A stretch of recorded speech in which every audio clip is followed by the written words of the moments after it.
PP 196 میں record ترقیاتی کام کروائے ہیں۔ اللہ تعالیٰ نے موقع دیا تو انشاءاللہ کامیابی کے بعد پھر سے ترقی کا سفر جاری رکھیں گے۔ قبولہ حلقہ سے 4 دفعہ MP منتخب ہونے والے سماجی سیاسی شخصیت پیر محمد کاشف چشتی کی اینکر پرسن حسن بخاری سے گفتگو۔ اپنے دور اقتدار میں اسکول، ہیلتھ سینٹر کی اپ گریڈیشن اور دیگر فلاحی منصوبوں پر کام کیا۔ مزید دیکھتے ہیں پیر محمد کاشف چشتی کی حسن بخاری سے گفتگو۔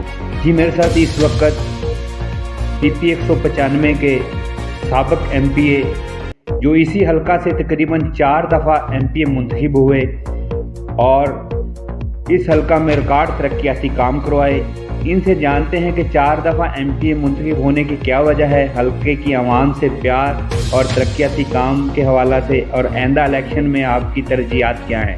جی السلام علیکم۔ وعلیکم السلام۔ یقینی طور پہ جی لوگ آپ پہ ٹرسٹ کرتے ہیں تو تبھی وہ آپ کو الیکٹ کرتے ہیں۔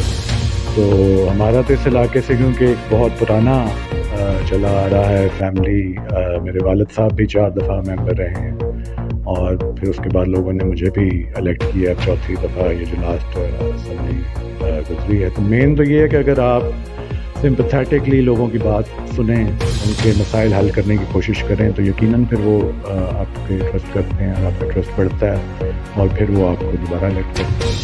4 دفعہ آپ منتخب ہوئے ہیں، علاقہ میں ترقیاتی کام کے حوالے سے کیا؟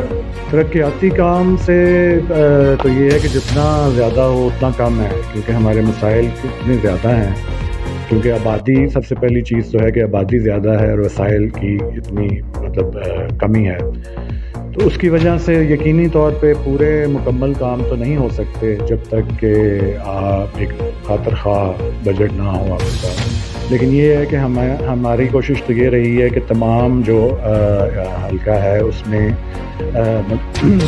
ہر یونین کاؤنسل کی لیول پر ایک جیسا سب جگہ ہر ایک ایریے کو ٹریٹ کیا جائے۔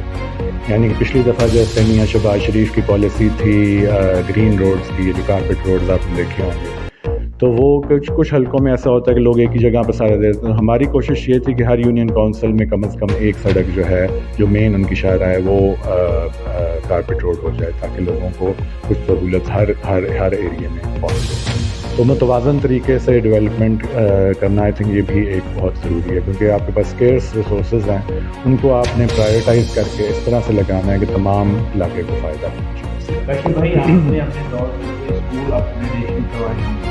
جی ہاں، تو بے شمار اسکول، بلکہ نئے اسکول بھی والد صاحب نے ہی بنیاد رکھی، اور پھر اس کے بعد ہماری کوشش بھی رہی بھی جہاں پر ہو سکے، جہاں اپگریڈیشن کی ضرورت ہے وہاں اپگریڈیشن، جہاں گرلز اسکول کی، کیونکہ بوائز کا تو یہ ہوتا ہے کہ وہ دوسرے گاؤں میں بھی جانا ان کے لیے اتنا مشکل نہیں ہوتا، لیکن اکثر گرلز اس لیے چھوڑ دیتی ہیں ایجوکیشن کی، ان کے مقامی سطح پر نہیں اویلیبلٹی ہوتی۔ تو ہماری کوشش یہی رہی ہے کہ بھی بوائز اور گرلز دونوں جو ہیں وہ اپ ٹو ڈیٹ ہوں۔